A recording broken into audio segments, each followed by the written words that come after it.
கர்த்தருக்கு ஸ்தோத்திரம். கர்த்தராகிய இயேசு கிறிஸ்துவின் இன்ப நாமத்தில் இனிய வாழ்த்துக்கள். இன்றைய தியானத்திற்காக ஜெபித்த பொழுது தேவன் தந்த வசனம் சங்கீதங்களின் புஸ்தகம் 95ஆம் சங்கீதம் 2ஆம் வசனம். துதித்தலுடனே அவர் சந்நிதிக்கு முன்பாக வந்து சங்கீதங்களால் அவரை ஆர்ப்பரித்து பாடக்கடவோம்.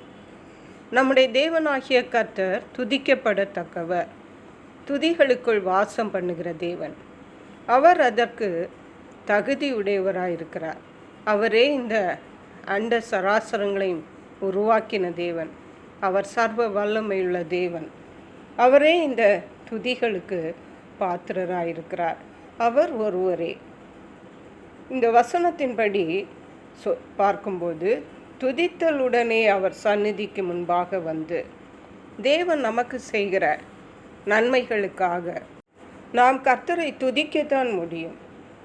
தேவனுடைய சந்நிதிக்கு அவரை தொழுது கொள்ள நாம் வரும் பொழுது துதித்தலுடனே வர வேண்டுமா? வந்து சங்கீதங்களால் அவரை ஆர்ப்பரித்து பாடக்கடவோம். இன்றைக்கு தேவனுடைய சமூகத்திலே தேவனுக்கு ஆராதனை செய்யும் பொழுது நம்முடைய சத்தம் வெளியில் கேட்கிறதா? தேவனை சங்கீதங்களாலே ஆர்ப்பரித்து பாடக்கடவோம் என்று தாவீது ராஜா சொல்கிறார். அது ஏனென்றால் தேவன் அவ்வளவு பெரியவர். இரண்டாவதாக தேவன் நமக்கு அவ்வளவு நன்மைகளை செய்கிறார் ஒவ்வொரு நாளும். அல்லேலூயா. முந்தைய வசனத்தில் சொல்லப்பட்டிருக்கிறது, கர்த்தரை கம்பீரமாய் பாடி நம்முடைய இரட்சண்ய கன்மலையை சங்கீர்த்தனம் பண்ண கடவும் வாருங்கள். அல்லேலூயா. இன்றைக்கு நம்முடைய வாழ்க்கை, நம்முடைய கன்மலை எதுவாக இருக்கிறது அல்லது யாராக இருக்கிறார்கள்? கன்மலை என்றால் நாம் நம்பி இருக்கிற ஒரு மனுஷன் அல்லது நாம் நம்பி இருக்கிற நம்முடைய காரியங்கள். எதுவாக இருந்தாலும் இந்த உலகத்தில் உள்ள எல்லாம் நிரந்தரமற்றவை. ஆனால் கர்த்தர் நம்முடைய இரட்சண்ய கன்மலையாக இருக்கும் பொழுது நாம் அசைக்கப்படுவதில்லை. ஹல்லேலூயா. ஆகவே இந்த இரட்சண்ய கன்மலையை நாம் சங்கீர்த்தனம் பண்ணி துதிக்க வேண்டும். தேவனுக்கு பாடல்களை பாட வேண்டும். அது அவருக்கு மிகவும் பிரியமானது.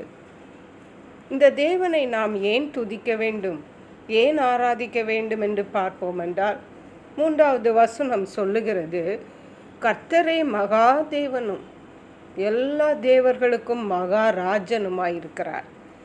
நாம் ஆராதிக்கிற கர்த்தராகிய இயேசு கிறிஸ்து தான் மகாதேவன். மட்டுமல்ல, எல்லா தேவர்களுக்கும் மகாராஜனுமாயிருக்கிறார். அவ்வளவு பெரிய தேவன். எல்லா மனிதர்களுக்கும் மகாராஜன் அல்ல, எல்லா தேவர்களுக்கும் மகாராஜன். அப்படி என்றால் தேவர்களுக்கே தேவனாயிருக்கிற தேவன்தான் நாம் ஆராதிக்கிற தேவன். அவர் சாதாரணமானவர் அல்ல, நாம் நினைக்கிறபடி ஆனவர் அல்ல அவர். ஆகவே இந்த தேவனுடைய சமூகத்துக்கு நாம் வரும் பொழுது பயபக்தியோடு வருவோம். கர்த்தரை துதித்து கொண்டே வருவோம்.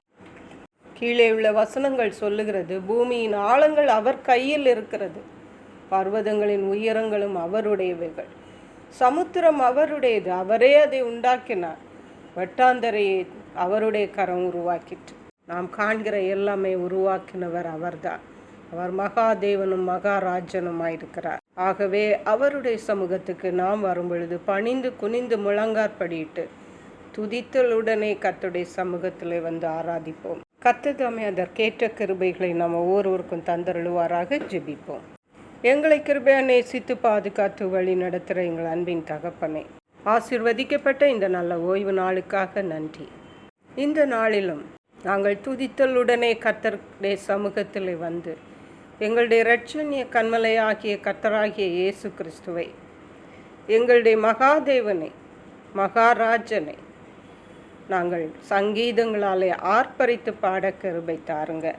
நன்றி பரிசுத்த ஆவியானவரே. துதிகன மகிமை உமக்கே செலுத்துகிறோம். மீட்பர் இரட்சகருமாகிய இயேசு கிறிஸ்துவின் இன்ப நாமத்தில் ஜெபிக்கிறோம் எங்கள் அன்புள்ள பரமபிதாவே. ஆமேன். God bless you.